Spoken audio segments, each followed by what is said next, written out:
इस इसके खिलाफ नहीं हूँ, लेकिन आप है ना, जब मैं समझा तो उसके बाद 2-3 बार रीड करो, भले ना समझ में आए, अपने आप समझ में आ जाएगा। मैंने जो बोला ना वो सब आ जाएगा। अब उसमें टाइम ज्यादा चला जाता है जिसमें आप रिकॉर्डिंग देखते हो, कोई प्रॉब्लम नहीं, देखो तो अगर टाइम है तो। लेकिन मेरा पर्सनली मानना ऐसा है कि एक बार समझाने के बाद एक बार रीड करो, नहीं समझ में आया दोबारा रीड करो, तीसरी बार तो अपने आप आ जाएगा। सो फिर भी देखो आपको जो सही लगता है। चलो, एक ग्लास है, यहां से एयर में से ये नॉर्मल टुवर्ड्स द नॉर्मल ये बेंड हो, ठीक, ऐसा बोला है। रिफ्रैक्टिव इंडेक्स बोला है, refractive index of glass with respect to air is 1.5 ऐसा दिया है, ठीक। Calculate the refractive index when light travels from glass to air. अभी हम लोगों को ग्लास टू एयर फाइंड करना है, तो refractive index of air with respect to glass is refractive index of glass with respect to air, ऐसा inverse होता है, ठीक। रिवर्सिबिलिटी प्रिंसिपल, यहां से आया टुवर्ड्स द नॉर्मल, यहां से जाएगा तो अवे फ्रॉम द नॉर्मल, ठीक। तो इसी को ऐसे रिप्रेजेंट करते हैं। अब आपको पता है ये तो दे दिया है, refractive index of glass with respect to air 1.5, ऊपर 10, नीचे 15, 2 से जाएगा ये 3 से जाएगा, मतलब 5 से, 2/3 मतलब कितना हो जाता है 0.66 या 67। So this is the answer. बहुत सिंपल है ऐसे क्वेश्चंस। एक प्रैक्टिस प्रॉब्लम दिया है, ratio between the sine angle of incident in water to the sine angle of incident in air is 0.75। देखो साइन एंगल ऑफ इंसिडेंट दे दिया है, sorry, ratio sine angle of incident in water, okay. तो next क्या दिया है, ये normal है और ये वाटर है, नीचे वाला वाटर है, यहां से एक रेज जा रहा है, उसका साइन एंगल दिया है, साइन एंगल में इन दोनों का रेशियो दिया है, ये इंसिडेंट और ये reflection, reflected raise, incident raise यहां से आ रहा है और यहां जा रहा है। अब हम लोगों को फाइंड करना है इसका रिफ्लेक्टिव इंडेक्स, मतलब sign angle of incident upon sine angle of reflection, that is refractive index of, जहां से ये एयर है ये वाटर है, ठीक। रिफ्रैक्टिव इंडेक्स ऑफ एयर जहां जा रहा है वो आता है विथ रिस्पेक्ट टू वाटर। देखो इसको कैसे रीड करें, आयुषन ऐड करो जन। Okay okay. अब देखो इसको मैंने कैसे रीड किया है, ये है एयर, ये है glass. When light rays passes from air to glass, तो हम लोग रिफ्रैक्टिव इंडेक्स क्या बोलते हैं, रिफ्रैक्टिव इंडेक्स ऑफ ग्लास, जहां जा रहा है वहां का पहले लिखते हैं नीचे, और विथ रिस्पेक्ट टू एयर वो 1.5 दिया है। अब यहाँ पे क्या दिया है, देखो ऊपर वाटर दे दिया, चलो ऊपर वाटर रखते हैं, ये वाटर है ऊपर वाला और नीचे वाला एयर। तो आपको पता है जब वो डेंसर में से रेयर में जाएगा तो it bends away from the normal, क्योंकि एयर ये वाटर। तो ये दे दिया है sine angle of incident upon sine angle of reflection दे दिया है, तो मैं इसको इरेज करूं तो आपको पता है sine angle of incident upon sine angle of reflection, ये क्या हो जाएगा 0.75 दिया है। इसका मतलब क्या है, refractive index of air with respect to water, ठीक। अब इसका जैसे सेम इसकी रिवर्सिबिलिटी, अब वो एयर में से जब आएगा तो वाटर में टुवर्ड्स द जाएगा, तो इसका इनवर्स हो जाएगा। तो मुझे अगर कैलकुलेट करना हो इसका रिफ्रैक्टिव इंडेक्स वाटर का, तो मैं refractive index of water with respect to air, नीचे से अभी आ रहे हैं हम लोग, is equal to refract inverse of refractive index of air with respect to water. अब आपको पता है यहाँ पे 0.75 दे दिया, मतलब क्या देगा 100/75, मतलब 25 4 जा 25 3 जा 3 1 जा 3 1.3, ठीक। तो ये दो सिंपल सिंपल सम दिए थे, तो इस तरह से इसको सॉल्व करते हैं। किसी को कोई डाउट नहीं है इसमें, बहुत सिंपल है, लेकिन आपको रीड करने आना चाहिए क्या बोला है, कौन से मीडियम में से कहां जा रहा है, जहां जा रहा है। फॉर एग्जांपल ये किसका दिया था, sign angle of incident upon sine angle of reflection, लेकिन वाटर से एयर में जा रहा था, उसका दिया था। तो ये क्या हो जाएगा, रिफ्रैक्टिव इंडेक्स ऑफ एयर, जहां जा रहा है, ऊपर से जा रहा था, ठीक। फिर हम लोगों ने ये जा रहा था उसका, ये सारी चीज उसकी दी। अब वहां से आ रहा है तो उसके लिए refractive index of water with respect to air, पहले वो जहां जा रहा है वो लेना है। ये इनवर्स हो जाएगा, इसका इनवर्स होगा, इसका इनवर्स करोगे तो क्या मिलेगा, ये 0.75, फिर तो आ जाएगा, ठीक। Now real and apparent depth. देखो एक्चुअली आपने कभी कभार ऐसा महसूस किया होगा, नहीं किया है तो आज ही कर लेना, बकेट हो या ग्लास हो, उसमें कॉइन डालना, या तो आपने शायद स्विमिंग पूल देखा होगा, ऐसा लगता है बहुत चिसरा है, लेकिन जैसे कूदोगे तो बहुत डीप रहता है, ठीक। तो रियल डेप्थ मतलब एक्चुअल डेप्थ, और अपरेंट डेप्थ मतलब हमको दिखाई देने हैं। तो एक्चुअल में किसी भी स्विमिंग पूल की डेप्थ बहुत ज्यादा होती है, लेकिन हमको दिखाई कम देती है, that is the apparent depth. तो real depth and apparent depth अपने ऊंडाई જોવાની છે, डेप्थ, ठीक। इसके लिए यहाँ पे रिप्रेजेंटेशन जो दिया है वो मैं सीधा आपको बता देता हूं। यहाँ पे पानी भरा हुआ है, ठीक, इस बॉक्स में या तो इस टंकी में पानी भरा हुआ है। जब आप ऊपर से देखोगे उसको सीधा, तो एक यहां से लेके यहां तक एक्चुअल में उसकी डेप्थ है, रियल डेप्थ है, मैं उसको आरडी लिखता हूं, ठीक, रियल डेप्थ। यहां पे आपने कॉइन रखा या तो कुछ भी रखा हो, जो भी हो, यहां से आप देखेंगे तो आपको जो डेप्थ है वो कम दिखाई देगी। अब आप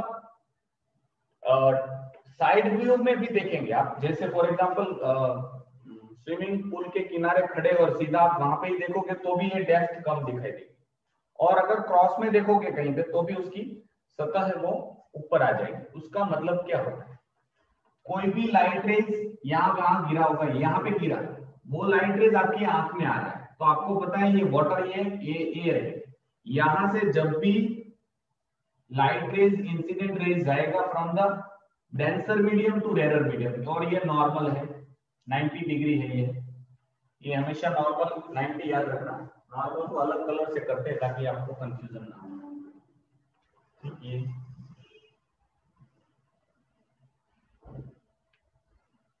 ये नॉर्मल है, तो ये एंगल ऑफ इंसिडेंट हो जाएगा नॉर्मल और इंसिडेंट रे के बीच में। जब भी डेंसर में से रेयर में जाएगा तो क्या होगा, it bends away from the normal, मतलब ये यहां से ऐसे अवे हो जाएगा और आपकी आंख में आ रहा है, ठीक। ये एंगल ऑफ रिफ्लेक्शन हो गया। तो आपको वो ऑब्जेक्ट कहां पे दिखाई देगा, स्ट्रेट लाइन में, ठीक, यहां पे दिखाई देगा वो ऑब्जेक्ट, तो आपको इतना ही उसका डेप्थ दिखाई देगा, इसको मैं अपरेंट डेप्थ कहता हूं। आया समझ में ये? तो इस तरह से बहुत सारे फिनोमिनन्स हैं ड्यू टू द रिफ्रैक्शन। इसकी जो लाइट रेज जा रहा है वो देन सेपरेटिंग मीडियम होते हैं, जहां पे ऑप्टिकल मीडियम, वहां से जैसे ही बाहर निकलेगा तो डेंसिटी चेंज है, ये डेंसर था ये रेयर है, तो whenever light rays passes from denser to rarer bend away from the normal, ये सीधा जाना चाहिए था, लेकिन ऐसे अपरेंट मतलब ऐसे मुड़ गए।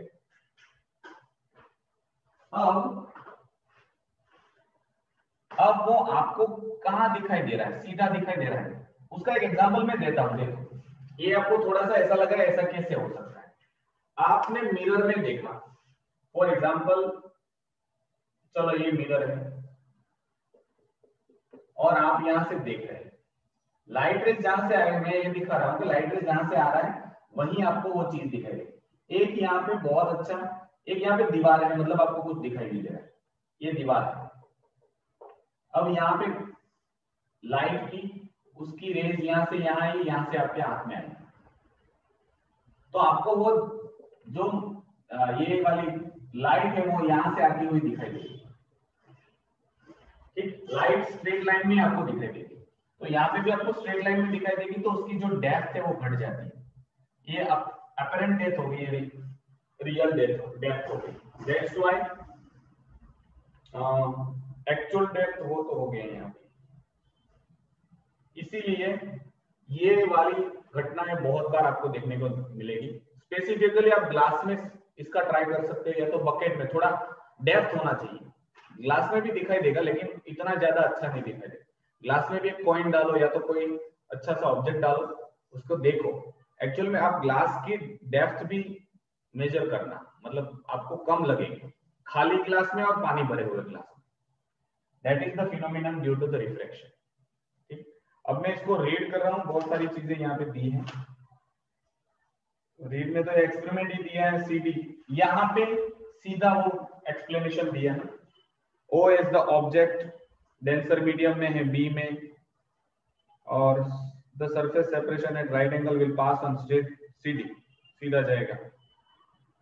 फिर दूसरा रेज लिया है OA, सरफेस A से वो कुछ जा रहा है। तो यहाँ पे रिफ्रैक्टिव इंडेक्स का एक तीसरा फॉर्मूला मिला। 3 फॉर्मूला हो गए रिफ्रैक्टिव इंडेक्स का। ठीक, तो रिफ्रैक्टिव इंडेक्स मतलब होता क्या है? Refractive index is the real depth upon apparent depth. इसके मतलब प्रूफ इस यहाँ पे नहीं देंगे आपको, शायद आगे जब फिजिक्स पढ़ोगे 11th-12th में नहीं, उससे भी आगे तो इनका प्रूफ भी आता है। रियल डेप्थ कैलकुलेट करना और अपरेंट डेप्थ कैलकुलेट करना। ठीक,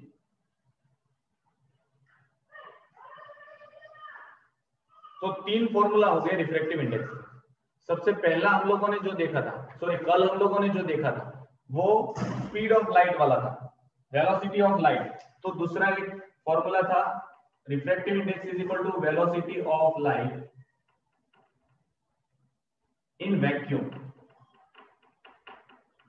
upon velocity of light in medium, कोई भी मीडियम जिसका आपको रिफ्रैक्टिव इंडेक्स निकालना है उसका।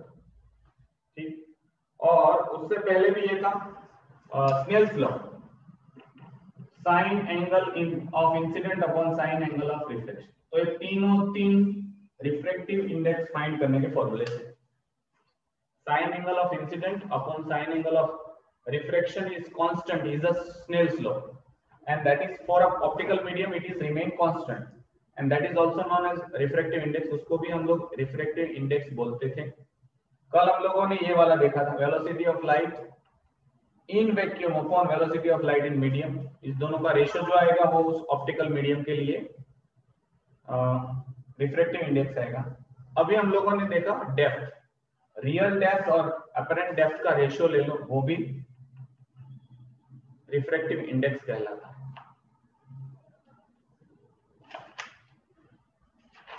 Next topic simple effect of refraction. ये अब प्रैक्टिकल आपको सामने दिखाएंगे, ये आपको अभी नहीं समझ में आया, मतलब आपको समझ में तो आ गया होगा लेकिन एक्चुअल में उसके एग्जांपल्स जब आपके सामने होंगे तो पता चलेगा। सबसे पहला एग्जांपल है stick appear bent and short when immersed obliquely in water. जब पेंसिल को या तो पेन को ग्लास में ऐसे ऑब्लिकली रखोगे तो उस वक्त आपको टूटी हुई दिखाई देगी और छोटी दिखाई देगी। ये प्रैक्टिकल अभी क्लास के बाद करके देखना, तुरंत समझ में आ जाएगा सारा खेल। देखा है सर। देखा है तो फिर क्या प्रॉब्लम है। चलो, तो उसके कुछ एप्लीकेशंस इसके हम लोग पढ़ेंगे रिफ्रैक्शन के। बहुत अच्छे एप्लीकेशन है। पहला ही है तो ग्लास है, कोई भी एक वेसल है उसमें पानी रखा है या तो बड़ा सा वेसल है उसमें स्केल रखा है, कुछ भी रख सकते हो। इसको ऑब्लिकली रखना है, ऐसे। तो मैं छोटा, चलो मैं इसको बढ़ा देता हूँ। ठीक, एक स्केल या पेंसिल जो भी रखी और यहाँ पानी भरा हुआ है,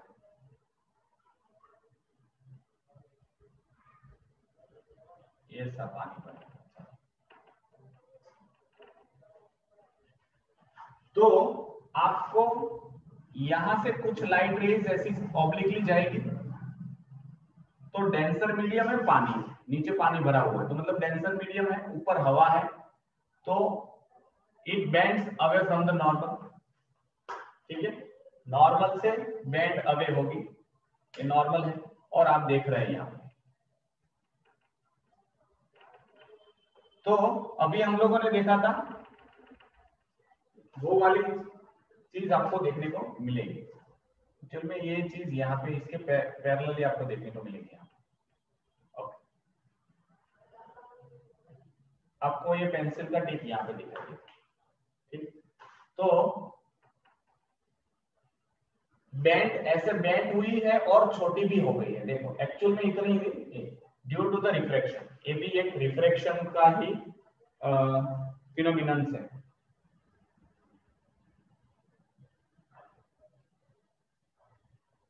थोड़ी इमेज बड़ी दिखाई देगी, क्यों?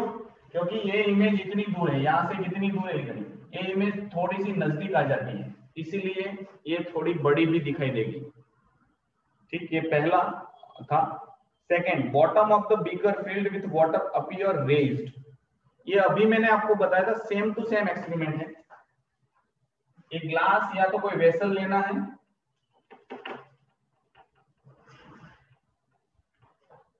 कॉइन रखो तो सबसे बेहतरीन है, फॉर एग्जांपल एक कॉइन है और पानी भरा हुआ इतना, जब कोई भी rays bend away from the normal,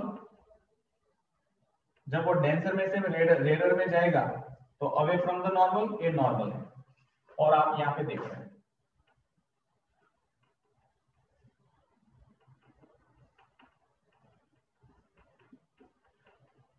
तो आपको ये पॉइंट कहां पे दिखाई देगा? इसके परपेंडिकुलर, यहाँ पे सीधा दिखाई देगा, ये वाला इतना ज्यादा भी नहीं होता लेकिन दिखाई देगा, थोड़ा मैग्नीफाई और बड़ा। ये भी एक फिनोमिनन है जिनको हम लोग बोलते हैं bottom of the beaker filled with water appear rays. Bottom आपको यहाँ पे दिखाई देगा ऊपर, क्योंकि हम लोगों को पता है कॉइन कहाँ पे है, बॉटम पे, और बॉटम आपको रेज हुई दिखाई देगी।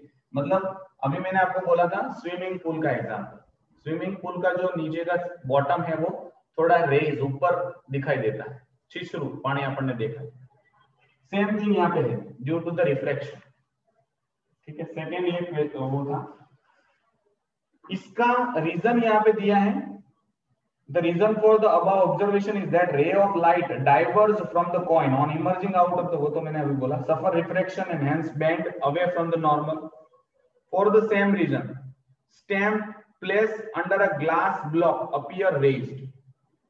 कभी कभार वो आपने शायद मेले वेले में देखा होगा, बंदूक से उसको निशाना लगाना होता है, तो वो कोई नहीं लगा पाता है, क्यों? क्योंकि आप निशाना यहाँ पे लगा रहे हो, एक्चुअल में है वो है यहाँ पे।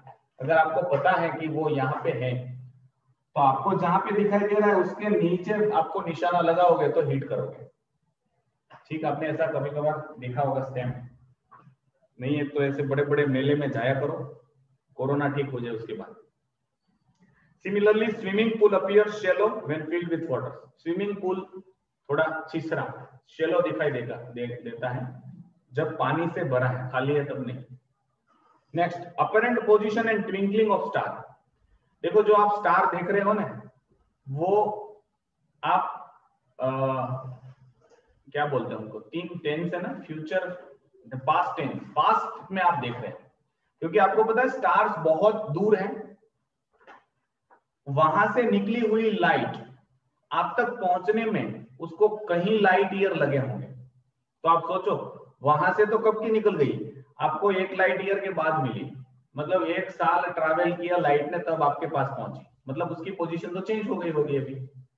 अभी आप जो देख रहे हो किसी भी स्टार को, तो वो तो लाइट कब की आई है, आपको पता है ना, लाइट जो स्टार की लाइट है उनको लाइट ईयर में मेजर किया जाता है। The distance covered by a light in a year is called 1 light year. तो सन से निकला हुआ, मैं सिर्फ सन का एग्जांपल लेता हूं। सन इज मिल्की वे के अंदर है, गैलेक्सी के अंदर है। सन की लाइट मिल्की वे के सेंटर में पहुंचने के लिए 30,000 लाइट ईयर लेती है।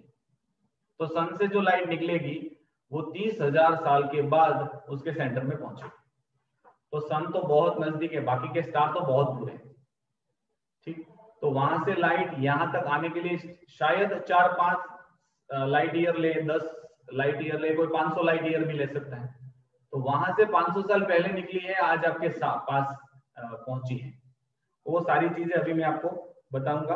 Apparent position and twinkling of stars. Stars twinkle करते हैं। आप बचपन में वो पोयम पढ़े होंगे, twinkle twinkle little star, right. मैंने भी पढ़ाई थी आपके क्लास में, ज्यादातर बच्चे तो वही है जिनको मैंने फर्स्ट में पढ़ाया था। यस।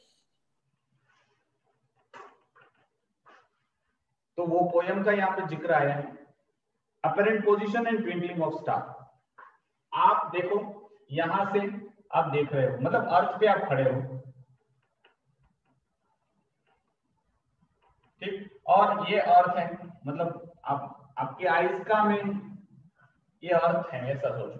तो अभी मैंने बोला था डेंसिटी ऑफ द एयर, हवा जो है एटमॉस्फेयर, उसकी डेंसिटी यूनिफॉर्म नहीं है एटमॉस्फेयर। कुछ लेयर ज्यादा डेंसिटी वाले, फिर लेस, फिर लेस, फिर लेस, लेस लेस, ऐसे कम कम होती जाती है डेंसिटी, ठीक। तो ये मैं यहाँ पे कुछ पार्टीशन कर रहा हूँ, ये डेंसर है, ये उससे लाइटर है, ये उससे भी लाइटर है, ये उससे भी लाइटर है। आपको पता है 1000 किलोमीटर का एटमॉस्फेयर का लेयर है, एनवोलप है।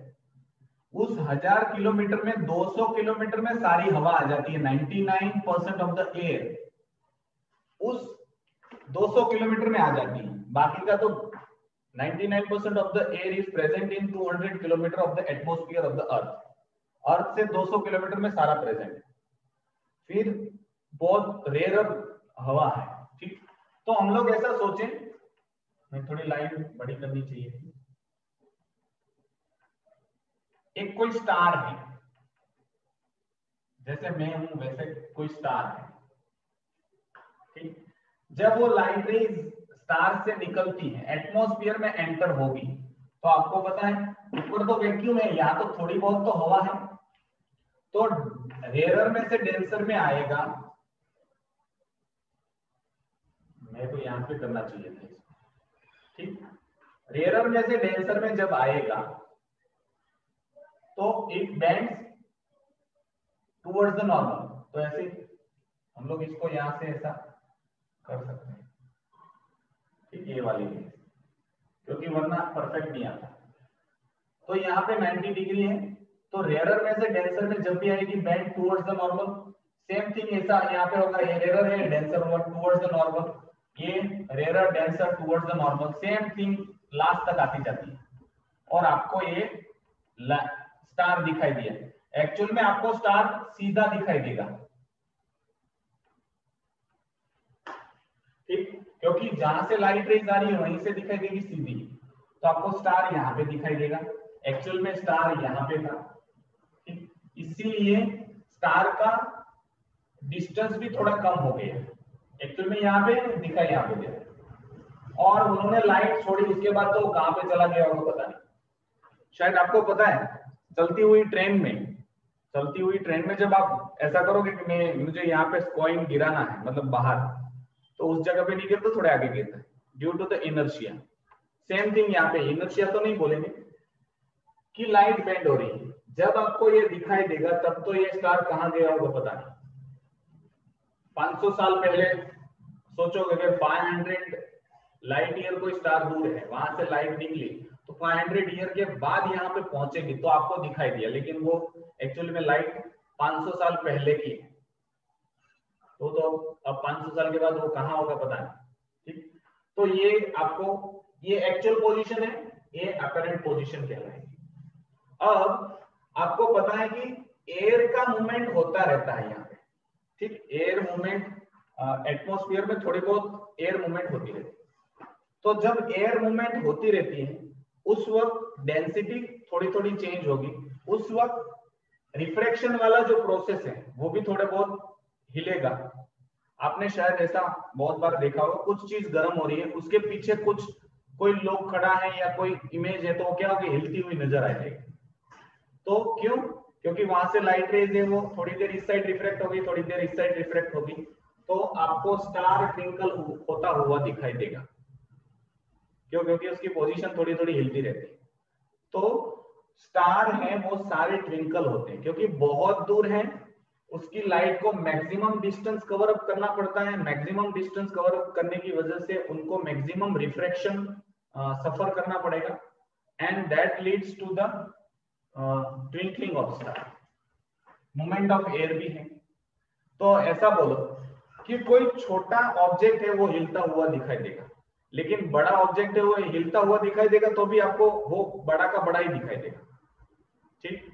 तो प्लेनेट है वो बहुत नजदीक है, स्टार जितने दूर नहीं है, तो प्लेनेट ट्विंकल होते हुए दिखाई नहीं देते क्योंकि नजदीक है और उसकी इमेज बड़ी होती है। तो बड़ी थोड़ी थोड़ी हिलेगी तो पता नहीं चलेगा, लेकिन एक तो स्टार बहुत दूर है, पॉइंट इमेज दिखाई दे रही है और वो भी हिल रही है, इसीलिए हमको लगता है वो ट्विंकल हो रहा है। ये कंसेप्ट समझ में आया twinkling of star and planet का?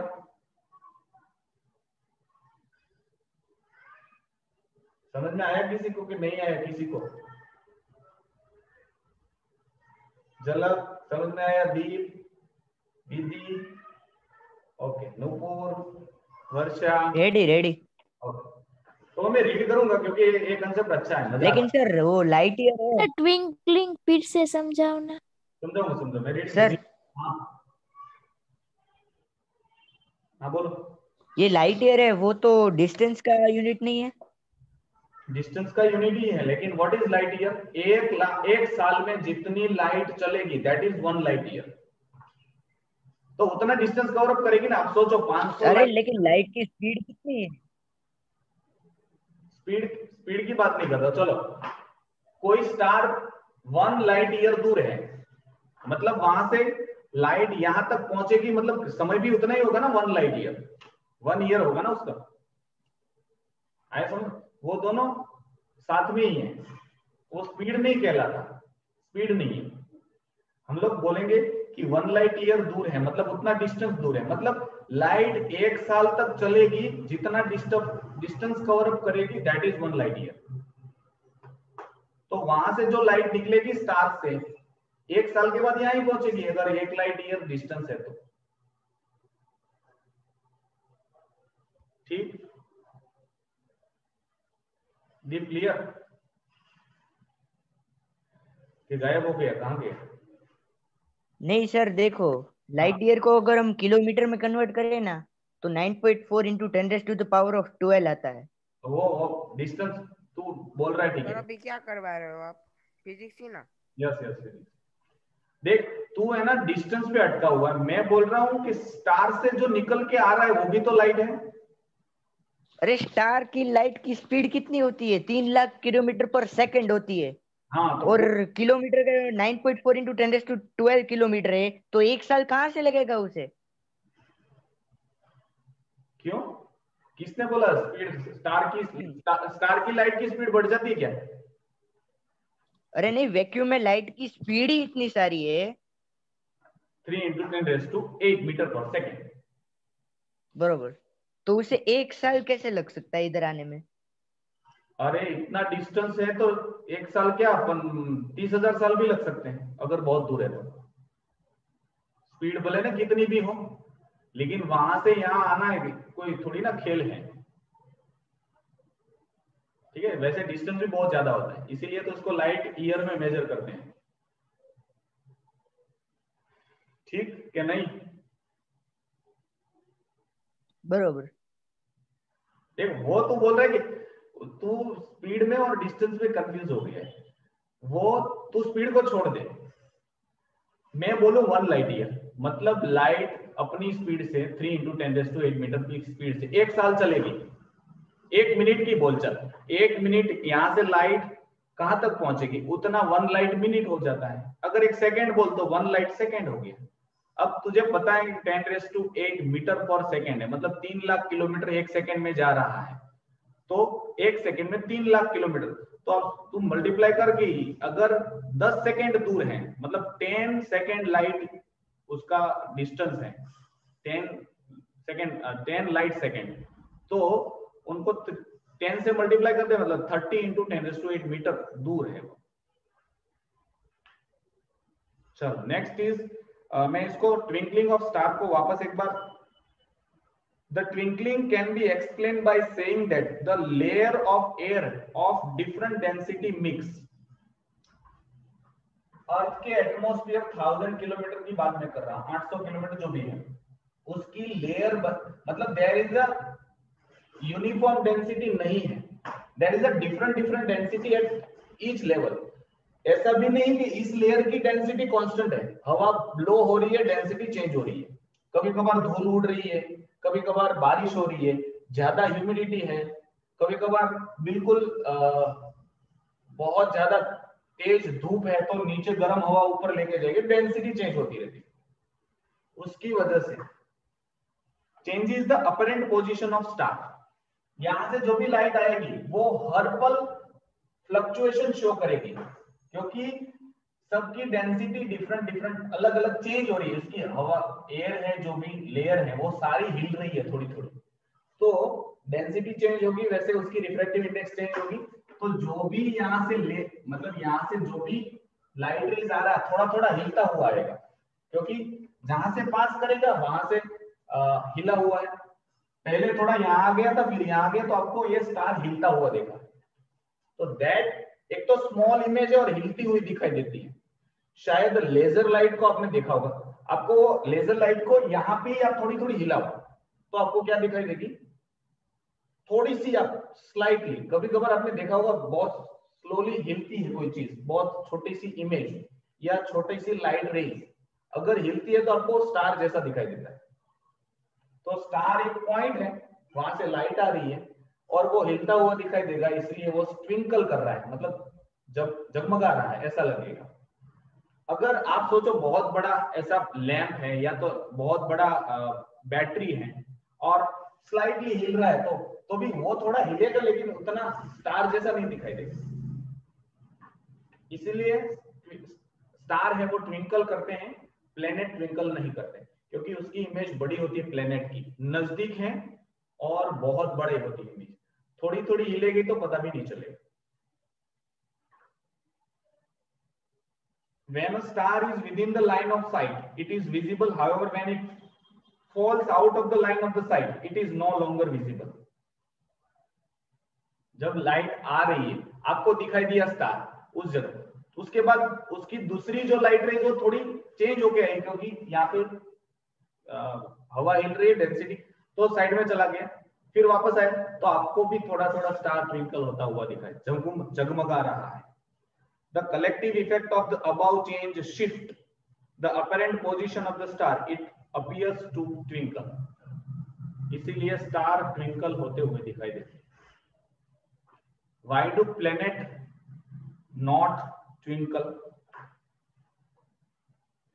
Their apparent position change होती है उनकी, however the size of their apparent image is still fairly large.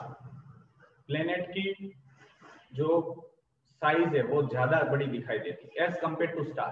देखो प्लेनेट एक तो बहुत छोटे हैं और बड़े दिखाई दे रहे हैं। आप सोचो क्रिकेट का बॉल आपके सामने है यहाँ पे और सामने है सन, आपने क्रिकेट का बॉल बहुत नजदीक रखा तो आपको लगेगा सन तो बहुत छोटा है इस क्रिकेट बॉल के सामने, लेकिन सन बहुत दूर है और ये क्रिकेट बॉल नजदीक है। Same thing, planet cricket ball है और सन स्टार है, तो उससे आपको पता चलेगा कि उसकी इमेजेस मायने रखती है। अगर क्रिकेट बॉल थोड़ा सा भी हिला तो दिखाई नहीं, हम लोग महसूस भी नहीं कर सकते, और पॉइंट ऑफ सोर्स था स्टार को, इसलिए थोड़ा थोड़ा हिलता हुआ दिखाई देगा, तो भी आपको लगेगा ट्विंकल कर रहा है, थोड़ी थोड़ी देर के बाद दिखाई देगा तो हमको लगेगा जगमगा रहा है। स्टार का शेप सच में ऐसा होता है, स्टार जैसा, जैसे दौड़ते हैं वैसा? ये वाला स्टार मतलब होता है सन। सन तो कुछ नहीं है, सन से हजारों लाखों करोड़ों गुना बड़े होते हैं स्टार। ठीक है, सन बहुत एवरेज साइज का स्टार है, बहुत एवरेज साइज का, छोटा है, इतना बड़ा भी नहीं। सन से भी छोटे हैं स्टार, लेकिन कुछ कुछ स्टार, मून और सन को कंपेयर करो तो मून है ऐसा सन को कंसीडर करो, और सन है ऐसे भी स्टार है, मतलब हजारों करोड़ों लाखों गुना बड़े भी स्टार हैं। ठीक है, वो आप फिजिक्स पढ़ोगे आगे तो बहुत सारी चीजें आती हैं। बोलो, किसी को कोई स्टार गिरते हैं? स्टार गिरते हैं? स्टार गिरते नहीं है, स्टार तो स्टार रहते हैं।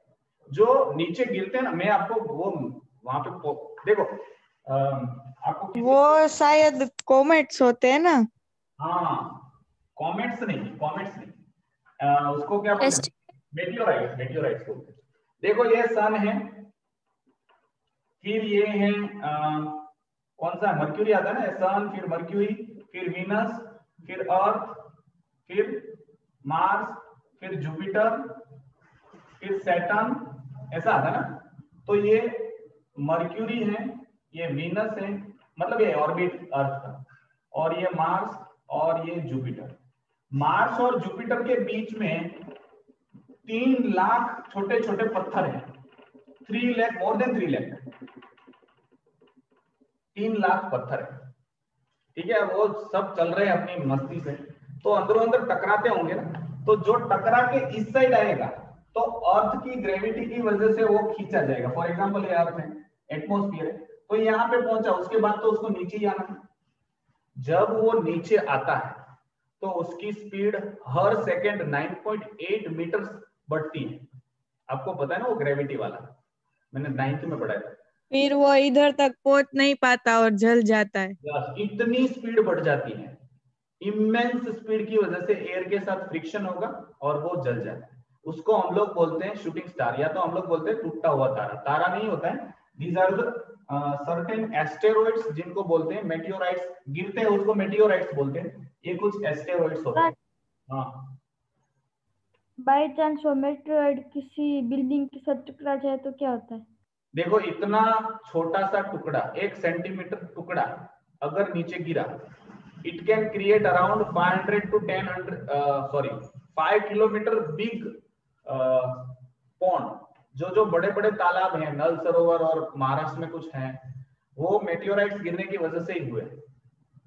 ठीक, अगर आपके ऊपर आ गए वो इतना सा छोटा सा कंकड़, तो आप तो नहीं बचेंगे, आजू बाजू में 1 किलोमीटर खड्डा हो जाएगा। ठीक, तो जो भी नेचुरल लैक हुए हैं वो शायद ऐसा बोलते हैं कि ये मेटियोराइट्स की वजह से। देखो मून में एटमॉस्फेयर नहीं है, तो मून में आपको काले धब्बे दिखाई देंगे, उसको कुछ नाम देते थे हम लोग, मैं भूल गया हूँ, और टर्मिनोलॉजी है। मून पे खड्डे होते हैं, उसको कुछ नाम देते हैं। क्यों मून पे खड्डे हो जाते हैं? क्योंकि मेटियोराइट्स वहां पे गिरते हैं, तो अर्थ पे नहीं गिरते, गिरते हैं लेकिन एटमॉस्फेयर की वजह से जल जाते हैं, तो नीचे पहुंच ही नहीं पाते। कोई कोई बहुत बड़ा है, मून जितना बड़ा, वो नीचे आते आते आते थोड़ा बच जाता है, वो खड्डा करता है, वो 5-7 किलोमीटर 10 किलोमीटर का कर देता है। अगर सोचो एटमॉस्फेयर नहीं होता तो मर जाते हम लोग। रोज हजारों मेटियोराइट्स गिरते हैं। और सर बोलो, एटमॉस्फेयर नहीं होता तो ग्रेविटेशनल फोर्स से वो खींचा हमारी तरफ आता भी नहीं ना। ऐसा थोड़ी ना, gravitational is the phenomenon of mass. तो क्या सन के पास एटमॉस्फेयर नहीं है तो सन में ग्रेविटेशनल फोर्स नहीं है? मैंने 9th में पढ़ा था ना आपको, इस पेन में भी ग्रेविटेशनल फोर्स है, लेकिन it is proportional to the mass. जितना मास ज्यादा उतना ग्रेविटी ज्यादा है। तो सन सबसे बड़ा है, 99% ऑफ द सोलर सिस्टम है उसका मास सन के पास है। तो जितना ज्यादा मास उतनी ज्यादा ग्रेविटी। एटमॉस्फेयर अलग चीज है, atmosphere is the envelope of air. Atmosphere Mars पे भी है, लेकिन वो 1-2 किलोमीटर का है, उसमें भी कार्बन डाइऑक्साइड ज्यादा है।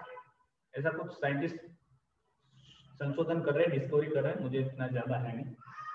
तो ये आपको समझ में आया होगा, शूटिंग स्टार। ठीक है, इसको हम लोग मेटियोराइट्स कहते हैं।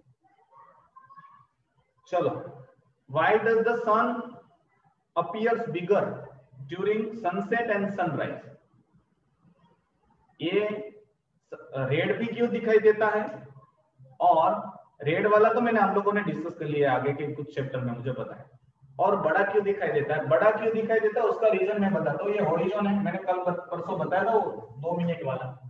वो अगर यहाँ पे है तो आप सोचो हॉरिजॉन के नीचे, मतलब आपको दिखाई नहीं देगा वो, तो ये अर्थ है ऐसा सोचो, ये अर्थ अब हो गई, सन नहीं है, ठीक।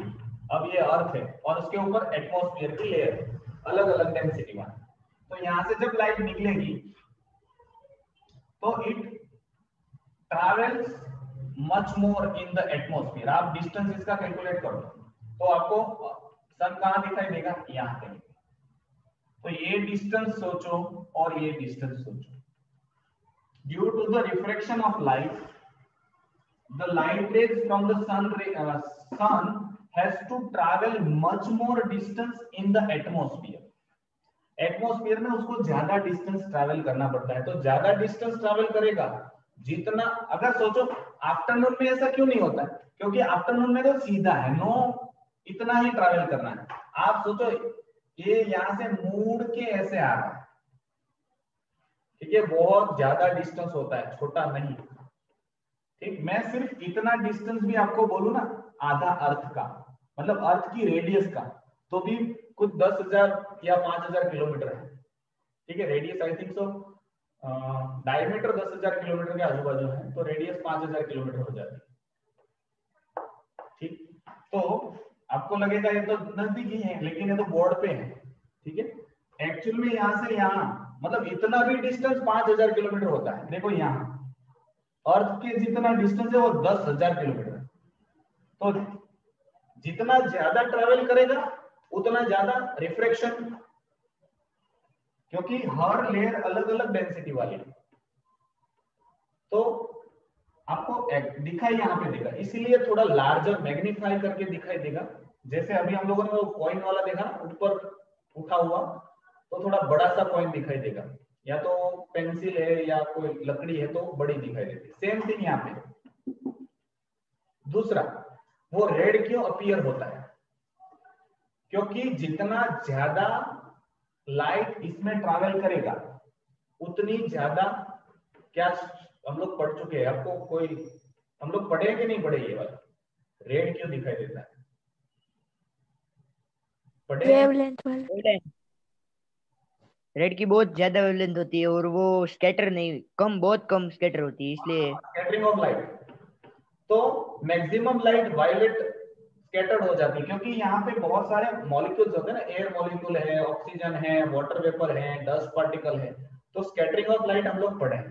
तो most of violet, indigo, blue, green, yellow तक सारे स्कैटर हो जाते हैं। बचे कौन सा, ऑरेंज एंड रेड।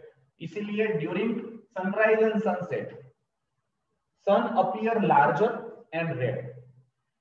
और एटमॉस्फेयर में मैंने बोला था आपको स्काई का कोई कलर नहीं है, लेकिन जो भी सनराइज आ रही है, सन की सारी blue light, violet light, indigo light scattered हो रही है, तो वो सारी स्कैटर हो जाती है, तो हमको वो ब्लू दिखाई देता है स्काई,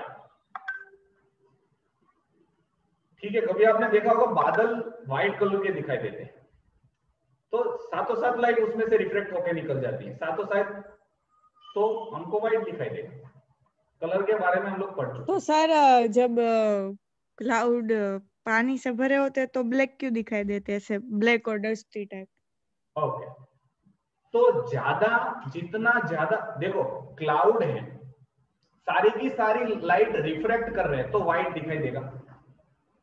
अगर वो सिर्फ वायलेट को ही स्कैटर कर रहे हैं तो वो वाटर मॉलिक्यूल की जो वेवलेंथ है, सॉरी साइज है, is matching with the wavelength of violet. इसीलिए वायलेट कलर की सारी लाइट रिफ्लेक्ट हो जाएगी, इसलिए डार्क दिखाई देता है।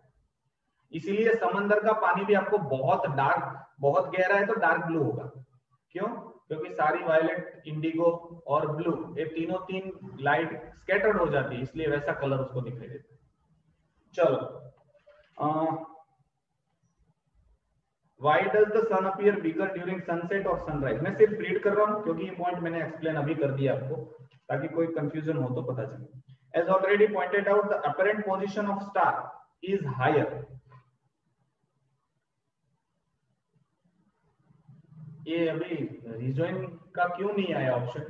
क्योंकि 47 मिनट हो गई। वो नए अपडेट में नहीं आ रहा है ऐसा। गुड, अच्छा है, वरना तो 40 मिनट का ही तो था। जितनी देर चलाना हो उतनी देर आप चला सकते हो। वेरी गुड, चलो कोई चिंता ही नहीं कि रिजॉइन हो जाओ। और बस 4 बजे रोक देना हो, मतलब आप चलाते जाओ। ठीक है ठीक है। अब मुझे पढ़ाने में मजा आती है तो मैं तो पढ़ाते रहता हूँ, उसमें क्या है, आपको पढ़ते रहना है, वरना सो जाना है, जबकि ले लो और क्या कर सकते हैं। चलो 4 बजे तो मुझे भी लेक्चर होते हैं 11 12 के, तो मैं कैसे भी करके बंद कर दूं। चलो, why does the as already pointed out, the apparent position of star is higher than its actual position in the horizon. हम लोगों ने पहले डिस्कस किया है कि 2 मिनट पहले सनराइज हो जाता है, 2 मिनट लेट सनसेट होता है, क्योंकि सन हॉरिजॉन के नीचे चला गया। फिर भी देखो, यहाँ तो मैंने बहुत ज्यादा बना दिया है, आपको ऐसा सोचो कि ये लाइट मतलब सन डूब गया, फिर भी उसकी लाइट रेज यहाँ से आ रही है, तो आपको लगेगा कि सन अभी भी है ऊपर। तो आफ्टर हॉरिजॉन के नीचे एक्चुअली में चला गया है, लेकिन 2 मिनट तक आपको वो दिखाई देगा क्योंकि रिफ्रैक्शन हो रहा है। तो टोटल मैंने आपको बोला था 4 मिनट दिन की बढ़ जाती है, that is due to the refraction. Moreover, due to the refraction, the apparent image of the sun is closer to the eye. Refraction की वजह से ये देखो इतना डिस्टेंस, मतलब आप मेजर करो ये डिस्टेंस और ये डिस्टेंस, तो ये थोड़ा नजदीक दिखाई दे रहा है, इसीलिए उसकी इमेज थोड़ी नजदीक है तो बड़ी दिखाई देगी, closer to the eye then its actual position. Since during sunset और sunrise the rays of light travel the maximum length of atmosphere. जब वो सनराइज और सनसेट के वक्त ज्यादा डिस्टेंस ट्रैवल करेगा, मैंने आपको बता दिया, ये देखो यहाँ से अगर यहाँ पे आता तो ये डिस्टेंस बहुत कम है, ये डिस्टेंस बहुत ज्यादा है। जितना ज्यादा डिस्टेंस ट्रैवल करेगा उतना स्कैटरिंग भी बढ़ जाएगा, स्कैटरिंग ऑफ लाइट, जो हम लोग वायलेट इंडिगो ब्लू, इसलिए ब्लू कलर वायलेट कलर सारे स्कैटर हो जाते हैं। दूसरा, मैक्सिमम रिफ्रैक्शन देखने को मिलेगा, इसीलिए आपको नजदीक दिखाई देगा, डिस्टेंस भी कम तो लार्जर दिखाई देगा, और स्कैटरिंग की वजह से रेड और येलो और जो भी है नजदीक के कलर ऑरेंज दिखाई देता है।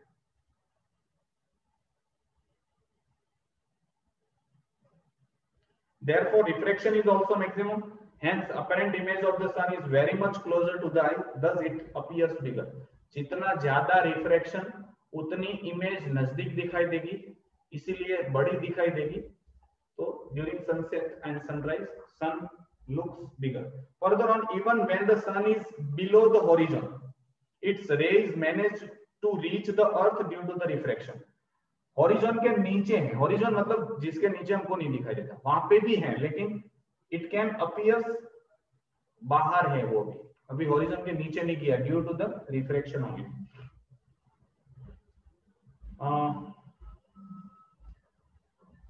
Thus, in a way, give rise to twilight.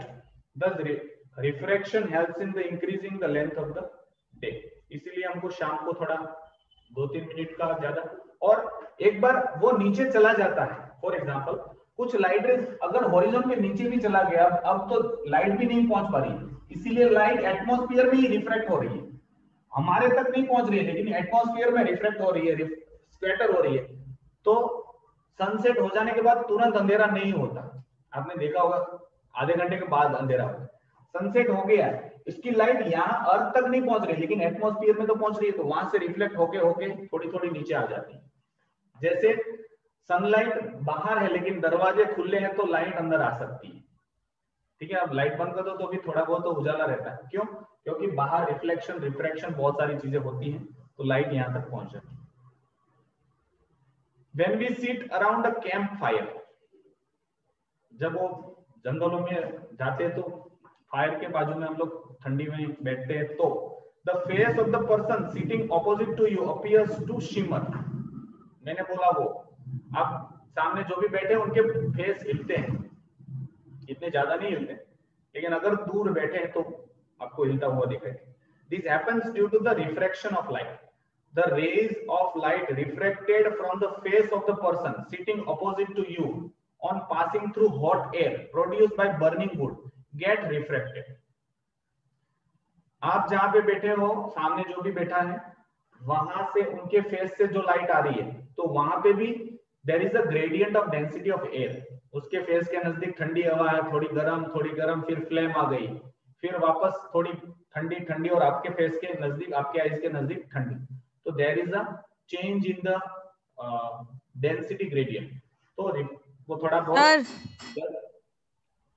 हम देखो ये जो सादी पेन होती है ना, पेन पेंसिल कुछ भी, वो ऐसे टिप से अपने हाथ से पकड़ते हैं और ऐसे हिलाते हैं ना, तो वो सच में ऐसे चिगम की तरह मुंह कर रही है ना, ऐसा लगता है.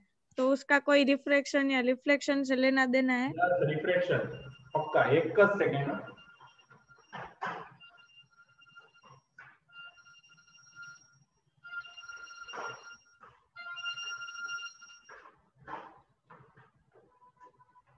हाँ, वो रिफ्लेक्शन होगा. हम लोग जहां पे ट्रांसपेरेंट चीज आ जाती है या तो रिफ्लेक्शन का मतलब आ जाता है, तो वहां पे सारी चीजें ऑब्जर्व करने को मिलेगी. बहुत सारे फिनोमिनन से आप गूगल सर्च करो, बहुत मिलेगा आपको.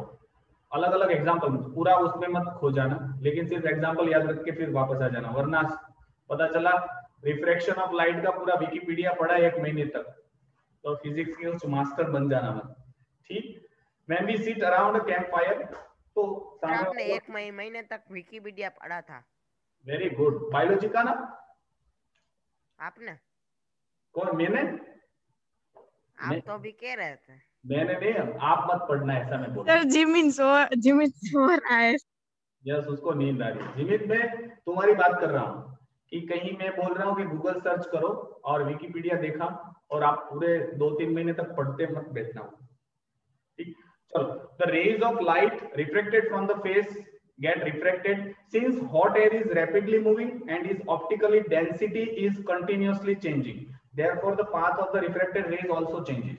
तो उनके फेस से जो लाइट रेज आ रही है वो हॉट एयर में हिलेगी क्योंकि वहां पे डेंसिटी चेंज हो रही है, तो उनका फेस भी हिलता हुआ आपको दिखाई देगा. This give rise to the shimmering effect. Shimmering मतलब हिलता हुआ.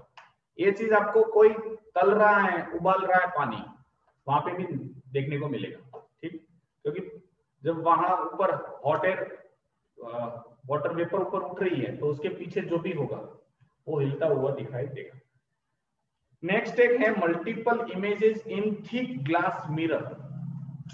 आप मिरर बोलो या थिक ग्लास मिरर बोलो, है सिंपल. ठीक. तो उनका थोड़ा बहुत आपको पता होना चाहिए. तो यहाँ पे जो दिया है उनके बारे में मैं एक्सप्लेन कर रहा हूं. ये आपके घर पे जो मिरर होता है वैसा होता है. इतना मैं ज्यादा थोड़ा थिक बना रहा हूं ताकि कंसेप्ट क्लियर हो. और आपको पता है पीछे की जो पीछे इमेजेस, सॉरी वो क्या बोलते हैं, मैं आपको दिखा दूंगा. ये तो बहुत बदला है मेरे पास जो भी टूटा हुआ है. ये पीछे वाला जो है इनको क्या किया था, नीचे कलर किया, तो ये थिकनेस आपको दिखाई देगी. ठीक. मैंने वो बड़ी बता दी.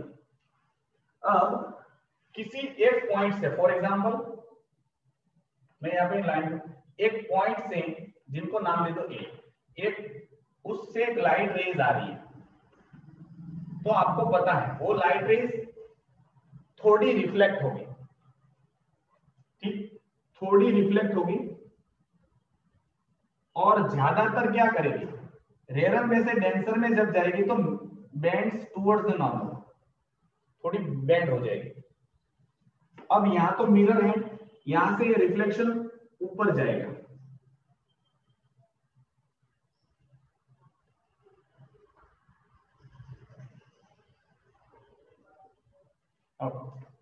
ऊपर जाएगा, वहां से मैक्सिमम लाइट, वो हम लोग टोटल इंटरनल रिफ्लेक्शन पढ़ेंगे तब मैं थोड़ा इसको बताऊंगा.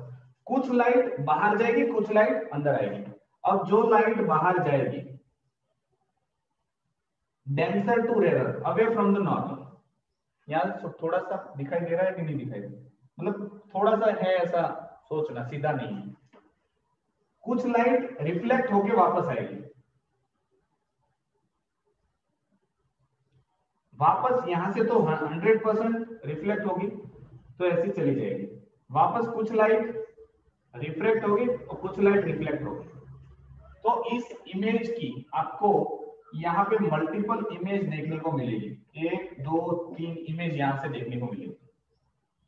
ठीक, इसी को हम लोग मल्टीपल इमेजेस बोलते हैं। शायद 2 पैरेलल ग्लास रख दो और ऐसा देखने को मिलेगा आपको। 2 पैरेलल ग्लास को रख के थोड़ा सा डिस्टेंस वाला हो तो आपको मल्टीपल इमेज देखने को मिलेगी, उसकी 5-6 इमेज देखने को मिलेगी। कभी कभार जब वो हम लोग कैलिडोस्कोप ऐसा कुछ बनाते हैं ना, उस वक्त ऐसी चीजें बन जाती हैं।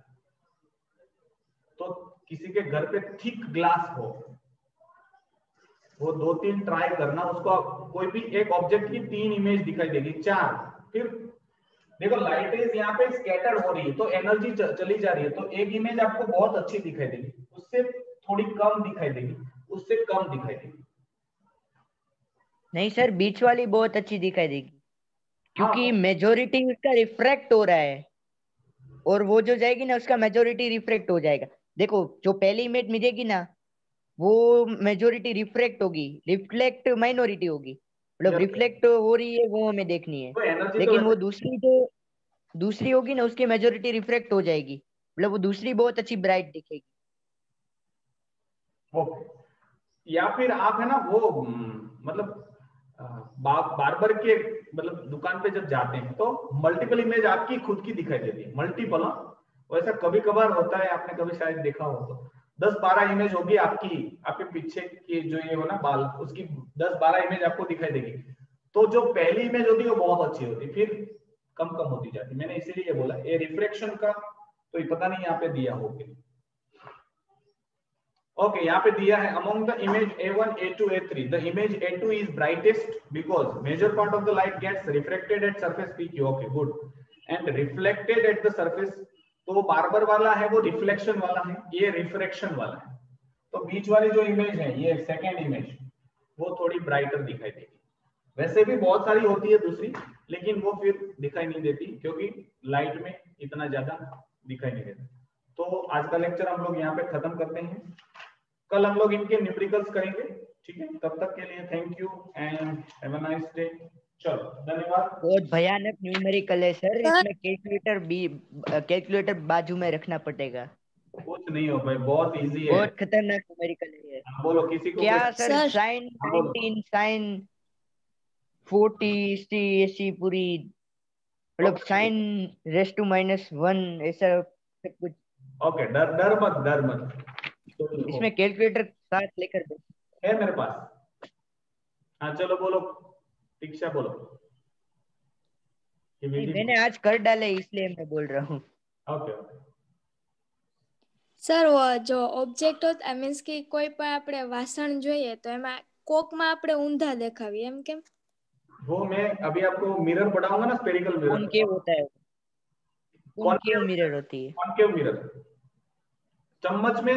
चम्मच में इस साइड आप देखोगे तो उल्टे दिखाई देगो, इस साइड देखोगे मतलब जहां पे बल्जिंग है वहां पे बड़े दिखाई देगो, मतलब ऐसा होता है। वो मैं आपको बताऊंगा, वो मिरर पढ़ाऊंगा तब। ठीक, और किसी को कोई डाउट? नहीं। ओके चलो, 1 કલાક થઈ ગઈ સર। ले मारे तो आ तो हारू जे नगर तो रेग्युलर માં તો 2 કલાકનો ટાઈમ હતો, 3 કલાકનો ટાઈમ હતો। એમ નહીં, આ ઝૂમ ને। Okay, thank you. चलो मैं आज का लेक्चर यहाँ पे एंड करता हूँ। ओके।